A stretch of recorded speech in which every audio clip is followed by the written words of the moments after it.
சற்று முன் முதலமைச்சர் பதவியை ராஜினாமா செய்ய வேண்டும்.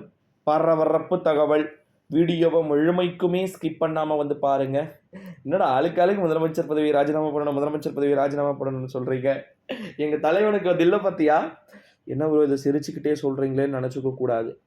சீரியஸ்லி முதலமைச்சர் பதவியை ராஜினாமா செய்ய வேண்டும் என்று ரீசன்ட் டைமில் தொடர்ந்து வந்து பார்த்திங்கன்னா கோரிக்கைகளுக்கு மேலே கோரிக்கைகள் வந்து பார்த்திங்கன்னா எழுந்து கொண்டு வருகிறதை நம்மளால் வந்து பார்க்க முடிகிறது. இந்த ஒரு சூழ்நிலையில் தான் முதலமைச்சர் ராஜினாமா அப்படின்றது நிச்சயம் தடுக்கப்பட வேண்டிய தவிர்க்கப்பட வேண்டிய ஒரு விஷயமாக அது இருக்கிறது. ஓகேங்களா? இந்த கள்ளக்குறிச்சி இன்சிடெண்ட் நடந்துச்சுனாலும் நடந்துச்சு, அதை வச்சே இத்தனை வருஷம் நம்ம திமுக ஆட்சி நடந்துச்சு பார்த்தீங்களா?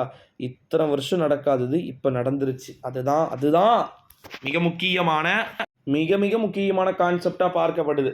ஸோ எனக்கு தெரிஞ்சு கண்டிப்பாக அதில் நிறைய மாற்றங்களும் இருக்கும். முதலமைச்சரை மாற்றணுன்றதை தாண்டி முதலமைச்சர் ராஜினாமா பண்ணிட்டு போகட்டும்ங்க, என்னங்க பண்ணியிருக்கிறார் ஒரு நாட்டு மக்களுக்கு அப்படின்னு சொல்லிட்டு இருக்கிறதையும் நம்மளால் வந்து பார்க்க முடிகிறது. இப்போ இருக்கக்கூடிய கண்டிஷன் படி டெஃபினெட்லி தூத்துக்குடி துப்பாக்கி சூடில்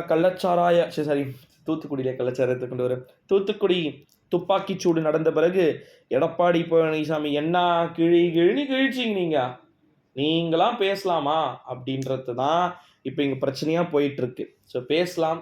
முதலமைச்சரை பொறுத்த வரைக்கும் கண்டிப்பாக ராஜினாமா பண்ணியே ஆகணும். ராஜினாமா பண்ண வேண்டிய ஒரு இக்கட்டான சூழ்நிலைக்கு முதலமைச்சரை தள்ளி விடணும், எப்படியாவது புஷ் பண்ணணும் அப்படின்ற ஒரு கான்செப்டில் வந்து இருக்கிறாங்க. ஸோ இட்ஸ் டெஃபினெட்லி மாறும். சான்சபிள் பாசிட்டிவிட்டிஸ் எல்லாமே சேஞ்சஸ் ஆகிறதுக்கு சான்சஸ் இருக்குது. ஸோ ஒன் பை பண்ணால் அடுத்தடுத்து நடக்கக்கூடிய விஷயங்களை நம்ம பார்க்கணும். ஏன்னா முதலமைச்சரை இப்போ எவ்வளவுக்கு எவ்வளோ பண்ணுறாரோ பண்ணட்டும், அந்த மைண்ட் செட்லாம் திமுகவினர் இருக்கிறாங்களான்னு தெரியல. அண்டா குண்டா எல்லாத்தையும் ஆட்டையை போட்டு என்னென்ன பண்ணணுமோ எல்லாத்தையும் பண்ணலாம், பட் ஆட்சி மாறாது அப்படின்ற மாதிரி.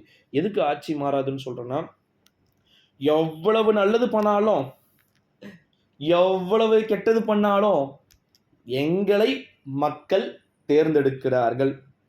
எஸ், ரியலி ப்ரௌடாக உணர்கிறார்கள். சீரியஸ்லி சொல்கிறேன். தமிழகத்தின் முதலமைச்சரையும் எவ்வளவு குற்றச்சாட்டுக்கள் வச்சாலும் ஜெயிக்க வச்சிடுறாங்க. பானாங்கன்னா எதுவும் செலவு பண்ணதாலும் ஜெயிக்க வச்சிடுறாங்களே. ஸோ அதுதான் இங்கே வந்து பார்த்திங்கன்னா ஒரு மிக முக்கியமான ஒரு கான்செப்டாக பார்க்கப்படுது.